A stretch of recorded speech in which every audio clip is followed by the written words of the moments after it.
এটা গল্প কওঁ মই আমাৰ এজন সাহিত্যিক সাহিত্য একাডেমীৰ 25 বছৰ সদস্য হৈ আছে আৰু তেখেতৰ কৃপাতে মই সাহিত্য একাডেমী এটাটো বহুত দেৰিকৈ পালোঁ যেতিয়াই মোৰ নামটো উঠে মই গম পালোঁ পিছত তেখেতে আপত্তি কৰে ফলত কোনোবা এজন স্বৰ্গগামী লোকক স্বৰ্গীয় মানে অলৰেডি মৃত্যুবৰণ কৰা মানুহ এজনক সেই বঁটা দিয়া হয় বহুদিন আগত এতিয়া কৃষ্ণকান্ত সন্দিকৈ সাহিত্য একাডেমী বঁটা দিয়াৰ কোনো অৰ্থ নাই এবছৰ তেওঁ পালে এই ভদ্ৰলোক এনেকুৱা সাংঘাতিক মানুহ আছিলে মই এটা উদাহৰণ দিওঁ এইবিলাক কথা কোৱাৰ কাৰণে মানুহ মোক মানে দুৰ্মুখ বুলি ভাবে বদনাম কৰা মানুহ কিন্তু জানি পেলাই ৰস পাব পাৰে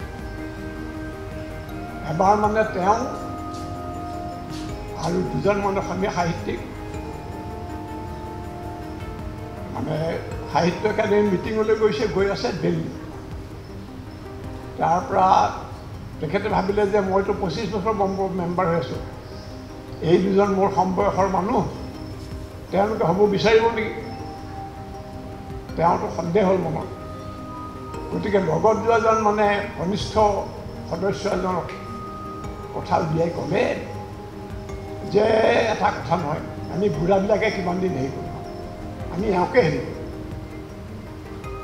এওঁকে এইবাৰ আমি এক্সিকিউটিভৰ কাৰ্যনিৰ্বাহকৰ সদস্য নিৰ্বাচন কৰোঁ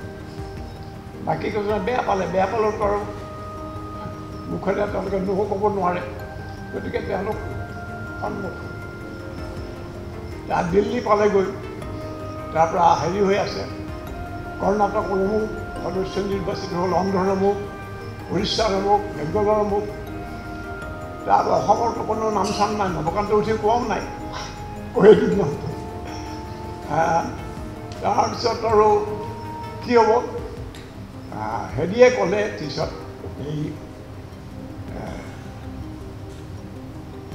বেংগলৰ সদস্যবিলাকৰ মাজত সেই সদস্য খুব জনপ্ৰিয় আমাৰ এই আছে নাই গতিকে তেখেত আকৌ সাহিত্য একাডেমীৰ সদস্য হ'ল আৰু কনিষ্ঠজনৰ নামো নক'লে হেৰি